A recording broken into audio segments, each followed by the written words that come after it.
morning. Good morning, Reverend Annette. Good morning. How are you? I'm great. How are you? April. I'm up here with him. I'm up here with him. April.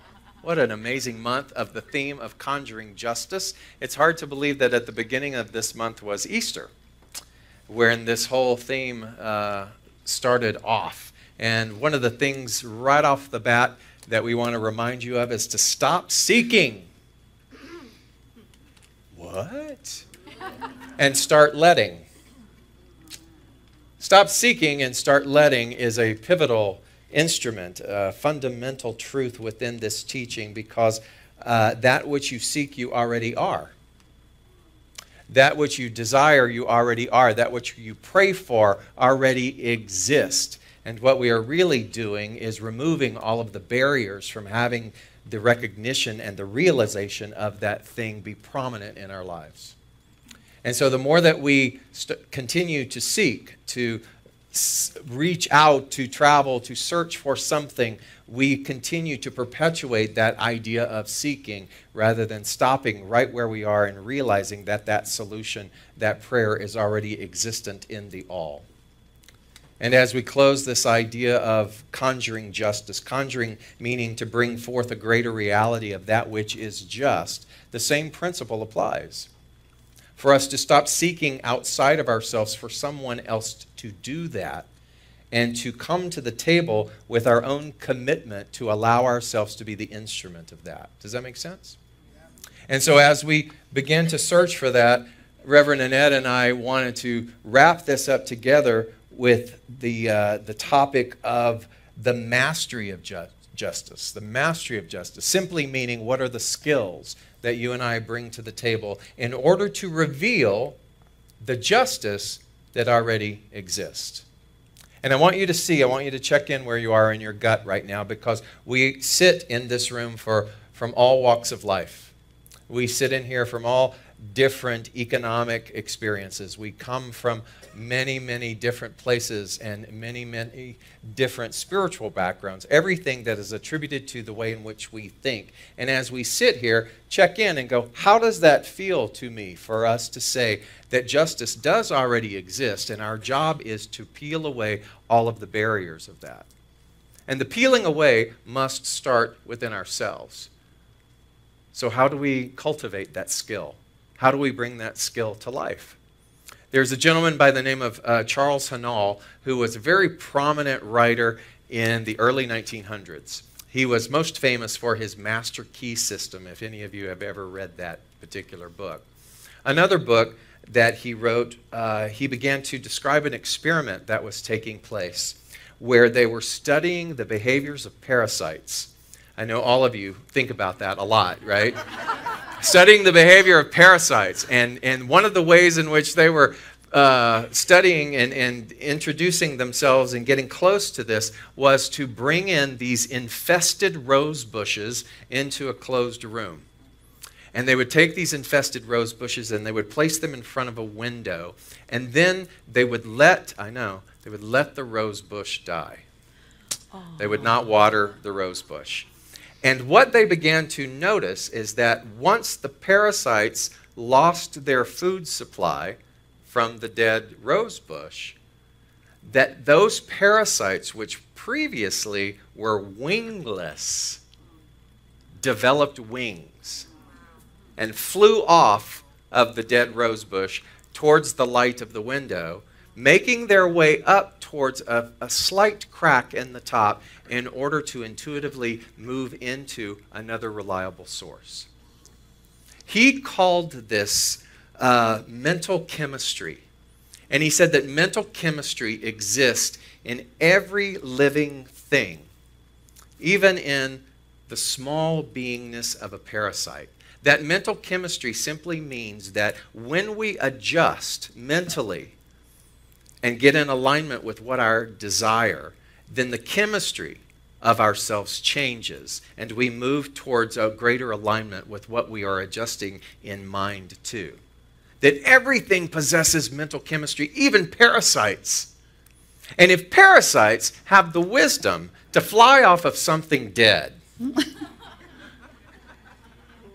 are we not even more elevated as sentient beings than a parasite. But how many of us are still chewing on things that are dead? One hand went up over here. How many of us are sticking to and claiming territory to something that has died?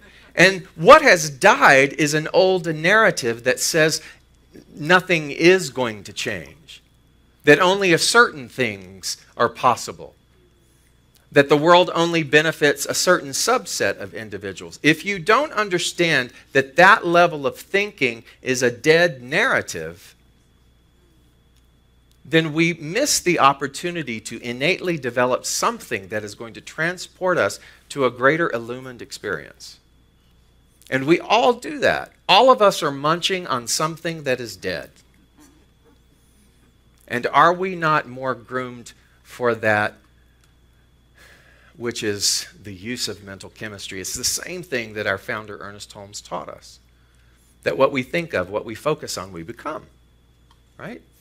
And so that first skill, then, is understanding that you have mental chemistry inside of you. It is innate. It is the thing intuitively that says, really, do you want to hang on to this? Do you want to become so associated with the pain? Do you want to become so associated with the narrative of oppression that you and I are not willing to do something to stop seeking that outside of us and to become and allow that which was wingless to be able to develop wings? So I was sharing with Reverend Annette that I've been doing a lot of study recently on the activity of worry. And you know how we feel about worry, right? We tell you it's wrong, stop doing it. And we wag our finger. And anytime somebody tells you that something's wrong and they wag your finger at you, typically what we do is we just go and do more of it because we feel bad for doing it in the first place. So stop worrying, and then we worry about worrying, and so then we perpetuate the activity of worrying. And I thought, wow, what a cycle, right? What a cycle. And so how do we disrupt that? How do we stop going, I know I should stop chewing on this dead plant of worry, but it's what I'm accustomed to, and it's what I observed my parents do, and it's what I've observed my culture do, and it's what everybody else does, so it must be the right thing. So I'm just going to keep chewing on this dead activity of worry. So rather than tell you to stop, I'm going to tell you worry's fabulous. It is. Worry is actually a gift. And I've been teaching this in the relevancy course that I'm involved in right now. And the thing about worry is that, okay, got to follow this because this is important. You would not be worrying about something if you hadn't already experienced its polarity. You wouldn't worry about not having the opportunity to pay your bills if at some point you had paid your bills. You wouldn't be worrying about a decline in health if at some time in your life you had experienced health. Did you follow that? Because you couldn't worry about something that you did not have on your radar. We worry because we had something and now we're concerned that we won't have it again. Do you remember The Secret, the book, and the little video? They talked about that analogy of the indigenous tribes standing on the shore of an island. And those indigenous tribal people had a certain level of consciousness. Amongst that tribe, there was one person, let's say a shaman or a medicine person, or the head, the chieftain of that particular tribe. Someone whose consciousness was just above the rest of the mass. And as they stood on the banks of that water, that shaman, that elevated person, looked out onto the horizon and saw an object out in the water. And he turned to everybody else and they go, do you see that? Do you see that object out in the water? No one sees it because it isn't on their radar. They don't have a concept of anything other than what they've been associated with on this island. And it isn't until that shaman, that medicine person, that chieftain becomes insistent saying, no, look, No, I need you to see that. Look at that object out there.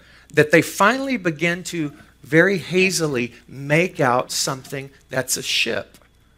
But they don't have a concept of a ship, so they haven't been able to see the ship up until now.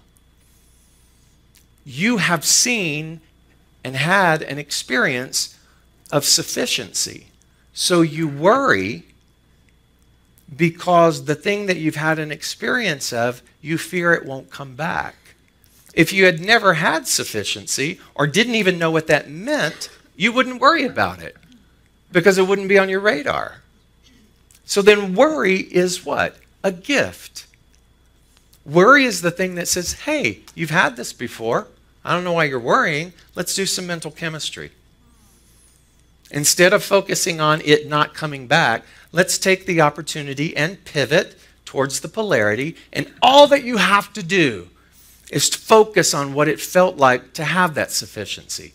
All that you have to do is to focus on what it felt like to be mobile and alert and vibrant. Just focus on that just a few minutes. When you catch yourself worrying, and then worry becomes this magnificent tool. So instead of shaming ourselves for worrying, we go, oh, look, this is my opportunity to pivot. This is my opportunity to pivot.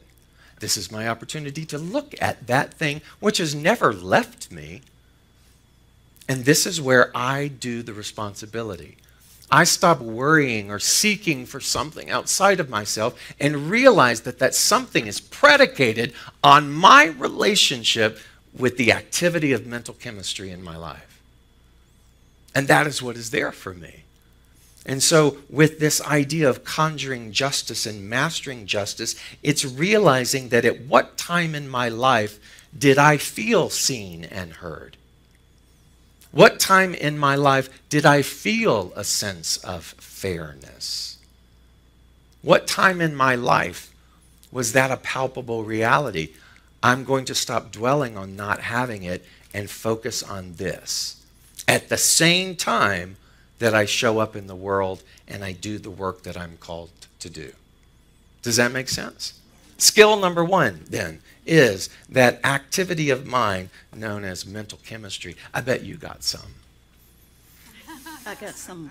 Some skills? I got some parasites. I got some skills. That's right. Skills. I'm just still like this mental parasite thing is just such a good image. Yeah, I got some skills. And I love the idea of shifting from being seekers to being finders. You know, we want to find that which we seek. We, for many years in the New Thought community, in the human improvement movement, the human potential movement, we've donned the robes of being seekers. And shifting to being a finder is a skill. It's a skill that we can all adapt to. And that transformation of that parasite. See, when a parasite develops wings, that's a transformation. That's a transmutation, actually. That's not just the transforming of something. It's the transmutation of something. And so we all have the potential to be able to do that thing.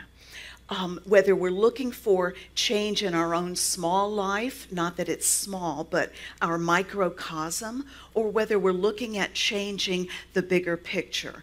And so much of what we're experiencing in the world today is around changing that bigger picture. We all feel that call to support a cause or to push forward a cause, to be the voice for a cause which hasn't been heard yet, or to just support something in a small way. And so in conjuring justice and in developing the mastery of justice, one of the things we need is that wisdom that is available to us, the wisdom that's available to us through our higher power, our higher source. When we're at the level of the problem, we are just focused on that problem. We're not seeing the ship on the horizon. We're not developing the wings to fly away from the dead plant or the dead belief system. We're just focused on that level. But shifting to another level allows that wisdom, or when we allow the wisdom to come through us from that something greater, whatever it is that, however you picture God, whatever that something greater is for you, allowing it to come through you allows you to then be a voice for wisdom rather than just being caught up in the mob energy and what's going on around you. So we all have that wisdom available to us. We all have that source energy that's trying to shift you into a finder and into a vessel of that energy. But we block it. We block that energy in so many different ways. We block that energy by being too busy. Anybody here busy? Hello? We fill ourselves with important busyness, not just crappy business. I can say crappy, can't I? You can. Yeah, good. Not just crappy busyness. Even the word business is really just busyness, right? So we keep ourselves too busy. I'm too busy for wisdom. We don't think of it like that, but that's what we are often acting out. We numb ourselves, and that blocks the energy. Because guess what? Sometimes you have to be present. Well, let me just say it this way. You always have to be present in the discomfort in order for the wisdom to come through and to transform and transmute the energy. If you're not present, if you're numb through drugs, you're numb through alcohol, you're numb through social media, you're numb from collapse, from working yourself with busyness so much that instead of resting in presence, you collapse, then you're blocking that flow of energy, that flow of wisdom. And we also block that energy and that wisdom by hating the thing we want to change more than we love the thing we want to change into. You see what we do? Yeah. We focus on what's bad and hating. We love to hate. Girl, let me just tell you, we love to hate some stuff. I get caught up in that. I hear you. I just love to hate. I love to hate stuff, okay? But shifting away from hating the thing that's wrong to loving the solution, loving justice. Are we able to love justice more than we hate injustice? And when we do that, it opens up the channel for the energy of change to flow. And that's so profound, and I don't even know how many of us stop and take that in on a daily basis. To love justice more than we hate injustice. Because the hate, as we know, just continues to spiral and manifest in greater ways. But the love does the same thing. And so which one are we a vehicle for? Which one are we a vessel for? And it requires application. It requires dutiful application, even in the moments when it's most difficult. I think about a year ago, I shared with you, I was listening to this program on NPR, and these people were having a dinner party, and a robber broke in, and he had a gun, and he held everybody at the dinner party hostage with his gun. And they were all internally freaking out as he was screaming and yelling and taking their purses and their wallets and their watches, and he was continuing to get more and more agitated because I think they said he didn't anticipate that there would be so many people that he was robbing at once. So he was having to abundance. Yes, so he was trying to manage all of that, which was escalating his irritation and his agitation. And one person at the dinner party just took a really deep breath and said, "Would you like a glass of wine?" to the robber. And That whole act was described as what is called in psychological terms non-complementary behavior. So it sounds a little odd from that terminology, but complementary behavior simply means that if you yell at me, I'm going to yell at you back. If you punch me, I'm going to punch you back. If you insult me, I'm going to insult you back. That's complementary behavior. It's tit for tat. We give what we get. Non-complementary behavior means we disrupt that particular cycle. And it means that even when we feel attacked, even when we feel judged, even when something is being done or we feel something is being done to us, that we are the victim of a situation, that we have in that moment to break the cycle and return what we are experiencing with something that is a non-complement or a different approach. So that's the very thing about the nonviolent peace movement, is that instead of meeting violence with violence, we do what? We go and we stand and we claim and we make our presence known for the activity of justice, but we do not engage in the attack that is being sent our way. Now, do we do that right off the bat? Is that a skill that you and I just can walk out right now and do? Probably not.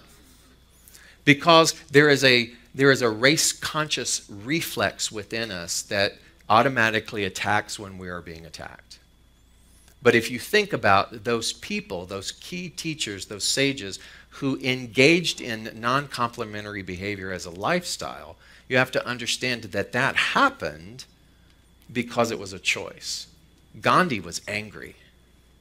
Gandhi, as a brown-skinned man, was thrown off of a train in England, and it angered him so magnificently that that evolved into his social action platform, where he said, I will not allow that behavior to happen to me or to anyone else from this place of bigotry and prejudice, as long as I can forego, forelay, prepave a way in which that behavior can stop.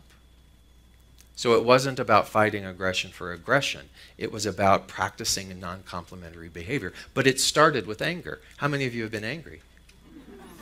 How about this? How many of you have been angry, chewing on dead things, hating injustice? I mean, all the things we're talking about. How many of you are all engaged in that, right? And so what's going to change? Really, what's going to change? Unless we change. Unless we stop waiting for someone else to do it. The phrase says, we are the ones that we have been waiting for. We are the answer. You are the answer. And I want you to notice how much we want to put that responsibility onto someone else. No, I want you to fix it. No, I want you to lead the way. No, I want you to dance in the creative cutting edge sensibility. And when you tell me it's safe, and when you've skinned your knee, and when you've been thrown off the train, then I'll come on board. And so we're either waiting for someone else to do it, or we are accessing that within us which already knows what to do. So non-complementary behavior then becomes that thing where we recognize that it is our duty and our responsibility to end the cycle. The cycle doesn't even have to be physical violence. It can be mental ignorance. It can be digging in the heels resistance of progression. I'm on a deadline right now because I'm writing the daily guides for the Science of Mind magazine for August. Yeah, I got a 31 day. So that's 31 little mini sermons, right? 31 little mini sermons. And man, I'm just like, going. And researching. And I had to laugh because one of the activities of resistance that I see and I observe in any kind of spiritual movement, even ours, is resistance to change. And what happens is we have this thing about us that wants to glorify the past. Any of you ever glorified the past? Oh my God, the good old day mentality. The good old days when it looked this way. And in reality, those days were just as tumultuous as whatever is going on right now, but we're looking through this lens of nostalgia, and we're saying, oh, but it was pure then. Let's make it great like it was then, when that oppression and that ignorance and whatnot was still very much prevalent. But we all do that, and we'll do that as a defense in order to block change. And so those who talk to me about their own resistance to change, and they will talk about those icons who taught a pure message of science of mind. And I'll say things, oh, and did you know that science of mind is a derivative of Rosicrucianism, and that Rosicrucianism is attributed to Eastern philosophy? And they're like, no, it came out of nowhere. It's this one thing. And everything is a product of something. There is no pure thing. It's all this beautiful amalgamation, right? And that when we begin to explore that, we bring in all different entry points of interpretation. And one of the ones that they praise from the glory days is Raymond Charles Barker. Any of you know who Raymond Charles Barker was? He was actually the teacher of the man who founded Spiritual Living Center of Atlanta some 35 years ago. So Raymond Charles Barker was recruited by our founder, Ernest Holmes, in order to be the minister in New York City. New York City. And I'm reading his stuff, and I'm laughing because Raymond Charles Barker wrote in one of his books, one of the issues with people is that they are too attached to their spiritual props.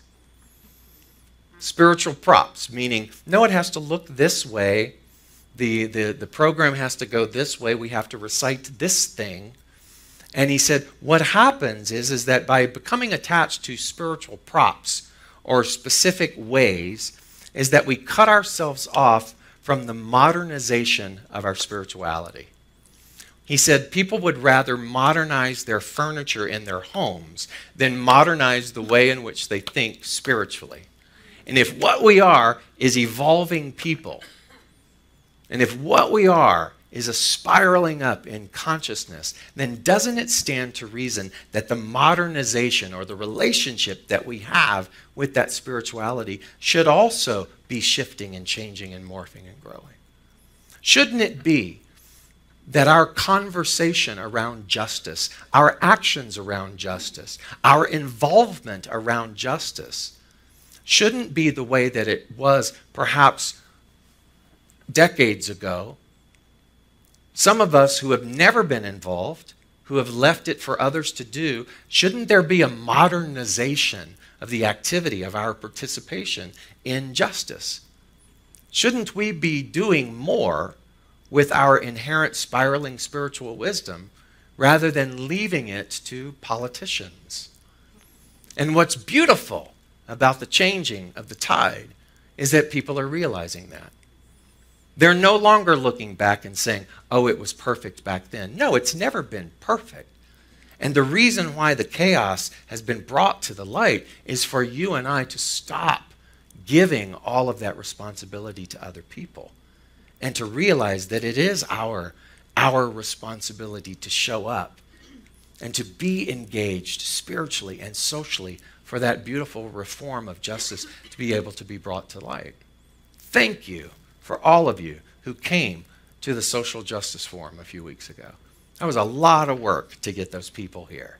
And it was amazing for them to be able to walk in and go, wow, this is a spiritual community that is committed to bringing and revealing a greater degree of justice to the light. Non-complementary behavior isn't just activity that's directed towards another person. It's also an activity that's directed towards the way that you think. If you think hostile thoughts, if you think futile thoughts, it's time to meet those thoughts with something that's non-complementary, that's along the lines of that mental chemistry, because that's what we are engaged in. We are engaged in a spirituality that uses the principle of the mind in order to paint the landscape of possibility. No one else can do that for you. It's our responsibility to be able to do that. You have examples of non-complimentary behavior. I do. And before I move there, I want to go back just a moment to the technique of welcoming wisdom. You have to create that environment within you that's conducive to that wisdom coming through.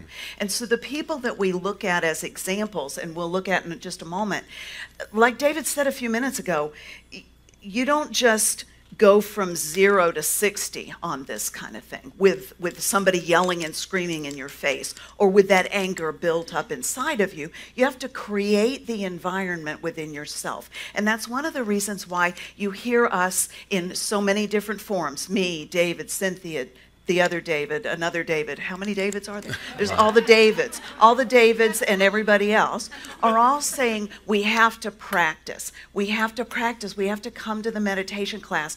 We have to have a daily commitment to something you do to strengthen your spiritual muscle so that you can develop your parasitic wings. I'm just going to love that image for a while. It's so that you develop that. And so working on that on a daily basis, I like to say practice when it's easy, so it's easy when it's hard. Not that it's really easy when it's hard, but it's because it'll be easier when it's hard. And so having those practices in place gives you the ability to stand in the face of something difficult, something really hard, and be true to your value center so that you can stand for the justice in that moment. And so a couple of examples. One obvious example that comes to my mind is Rosa Parks, okay? Rosa Parks, she had to have done some preliminary preparation, and she did. She was an activist. She just wasn't a famous activist before that moment on the bus. And in that moment, she sat still. She sat grounded. She was firm. And she said inside, enough is enough. I'm not going to do this anymore. We're not going to do this anymore. And right now, I'm going to hold fast. And she did. And you can imagine the energy bombarding against her, a bus full of people, society's way of doing things. And she stood steady and stood fast. And it sparked a movement. Now, when I don't know what she was thinking, but I'm guessing that she wasn't thinking, I'm going to be on Oprah. No, because Oprah wasn't on then. I know. But because, you know what I mean by that, she wasn't thinking, I'm going to start a movement. She was just saying, you know what? I'm not getting out of this damn seat. Okay, and if it goes somewhere, great, and if it doesn't, oh well, but I'm not getting up. And so she sat fast, she stood fast in that moment. And she went on to eventually even create a wonderful institution for developing self-development in young people. The Rosa and Raymond Parks Foundation, I think is the name of it. And they teach, or it teaches self-development skills to young people. So it has a ripple effect into the future because she allowed herself to be a channel. One other really quick illustration I have for you is recently there was a news program there was a news spot on NBC News, and they told the story of a husband and wife, a father and mother, who had a son by the name of Jordan Binion. And Jordan was a teenager about 8 or 10 years ago. He was a teenager, and he was having some mental health issues. They were concerned about him, and so they took him to the hospital in Washington State, and they admitted him for observation and for evaluation. But the next day, he decided that he didn't want to be there anymore. He was 13 years old. And because of the law, he was allowed to check himself out of that hospital without being evaluated. the doctors called the family and said, "You got to come get your son or we're just going to let him go out on the street." And so they did what they figured they had to do. They came and got their son and they took him home.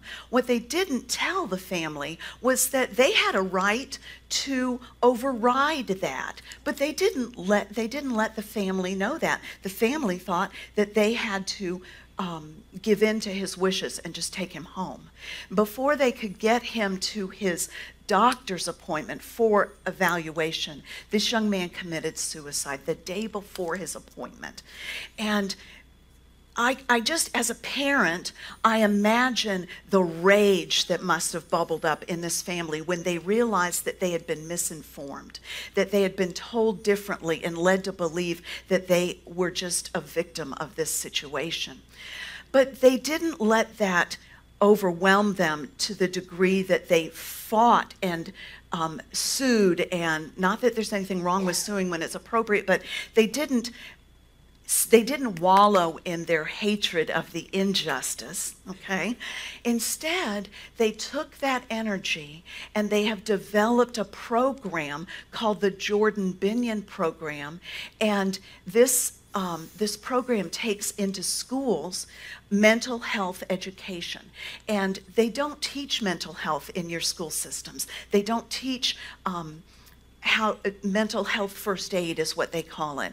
But in Washington, they've begun to do this, and they've actually got it into 99 different school systems. 75,000 children have now been educated in the warning signs for mental health illness, and they can measure the increase in awareness. 84% of the children that go through this program have a much greater awareness of what mental health issues look like and how to deal with them. That's huge. That's a huge turnaround.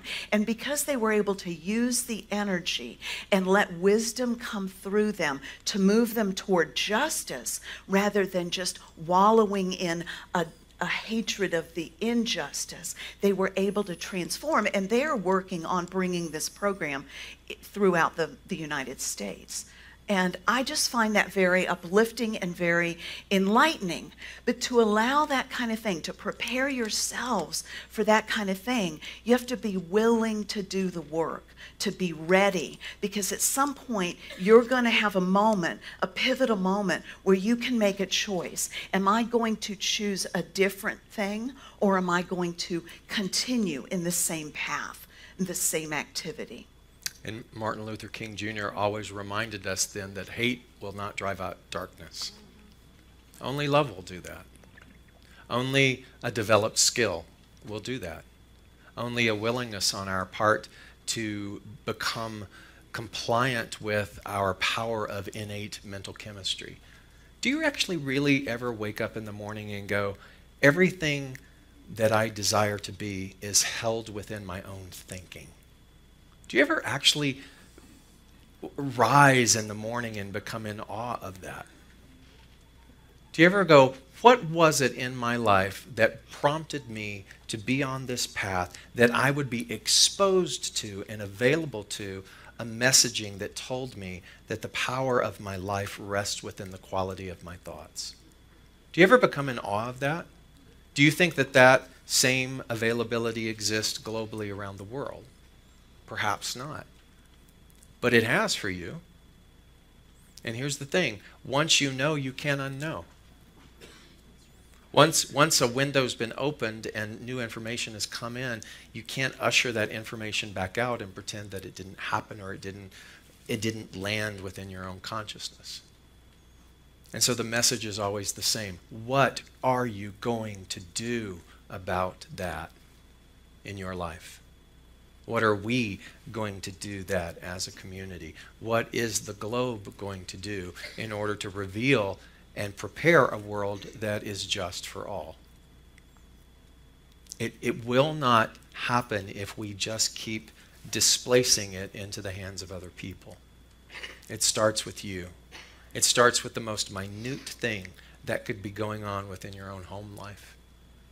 It starts with the activity and the understanding that whatever it is that I do in the way in which I engage with service clientele, my family, my friends, the people that I work with, about myself. That the moment that I become more just in my interactions with all of that in my immediate circle, is the more that justice then blends out, creating that ripple effect and allowing that social change to be revealed. Because the possibility's already there. And I know sometimes that feels maddening to say, it already exists. It already exists. From this principle, the universe is fair. Because the universe is simply the activity of love. It is our responsibility to remove all of the barriers of that. How can we do that? I have an idea. Okay. So did you love that segue? There's an exercise that I've practiced a long time, and I just recently, because of the many videos on TV in the last 6 weeks or so, I watched Martin Luther King Jr., and I could see that it seemed as though he was doing the same type of thing. I can't speak for him, but it really made me like, oh my gosh, he's doing that thing I do. And it even affected his voice and shifted his energy when he would do it. So I want to tell you about it, okay? And I want to encourage you guys to practice this with me for a second. So, or for the rest of your life, that's good too. Okay, so everybody just take a moment in your chair, and I want you to let your head just gaze down, like bow your head. Yeah, bow your head. It's an old-fashioned activity, but we're going to try it. Bow your head for a moment and take a breath and feel that energy just drop into your second chakra or your dantian, depending on whatever system you use, into your belly, into your deep center. You see, when people bow their head, it's not just about being submissive to a higher power or a God out there. It actually shifts the energy in your body. So you can shift to that energy that way without even thinking about surrendering to something else. You can just ground your energy. And breathe into that space. And in this moment, the more you practice this, the quicker you can do it with just like a snap of your finger, the blink of an eye. You ground the energy. You engage in the energy of prayer. And now I want you to just gently lift your head up to the sky. And just imagine, just look beyond the ceiling. And feel how that opens up your chest space and your heart chakra. And I want to tell you what else this does. You have a nerve that runs from the brain in your head, down your neck, and to the brain in your heart. And it also connects with the brain around your belly, your tummy, your stomach, okay? That it's the vagus nerve. Yes, I heard someone out there, you know this nerve.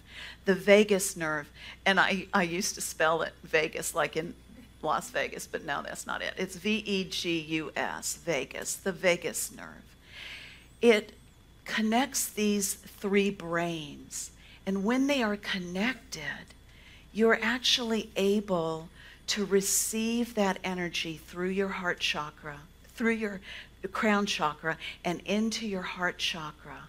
And then even further into that belly, that solar plexus place that gives you the energy and the power to make change out here, to stand in the face of the perceived enemy, to stand and not quiver not move, not have to defend yourself.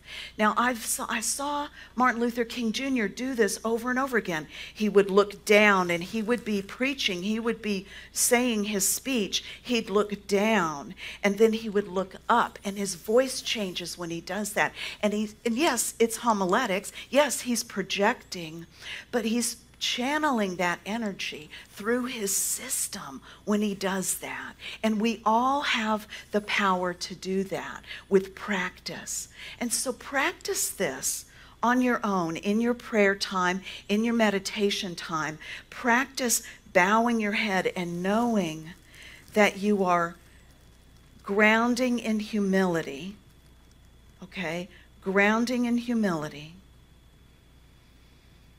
Declaring that energy that you know is flowing through you. You're declaring it within, and then you're lifting your head up, stimulating that vagus nerve, and opening that chakra, all those chakras, so that that can project out and that you can hold fast. Do you feel that when you do it? Do you feel a change when you do that? Breathe through that. Look down. Breathe in, breathe out, gently gaze up. It's not about a God in a chair on a cloud. It's about your higher self and your higher power and connecting those brains in your body, the brain in your head, the brain in your heart, and the brain in your solar plexus. Practice that when it's easy, and it'll be there for you when it's hard. Thank you very much, and so it is. Hi, I'm David Ault, and I simply want to say thanks. Thanks for taking the time to watch our broadcast here at Spiritual Living Center of Atlanta. We have a vision, and that vision is to reawaken all to their spiritual magnificence. And one of the ways that we are able to do that is through this very medium of broadcasting. So if you got anything out of this, if you felt in any way inspired, or if something spoke to you directly, then I extend an invitation to you to become a part of our family by donating. And there are many ways in order for you to be able to do that. One is to simply go to our website at slca.com, and there you will find all different kinds of prompts that will help you support what it is that we are doing here in Atlanta. One way is to become a pledger. That means that you decide on a monthly basis that you are going to help us with this vision. Another way is to donate through our management system called Fellowship One, another through PayPal, and another even easier way is on your cell phone. You can do what's called text to tithe, and that number is 404-796-7030. Again, thank you so much for your support, and I invite you to come back weekly to see what it is that we're up to. Blessings.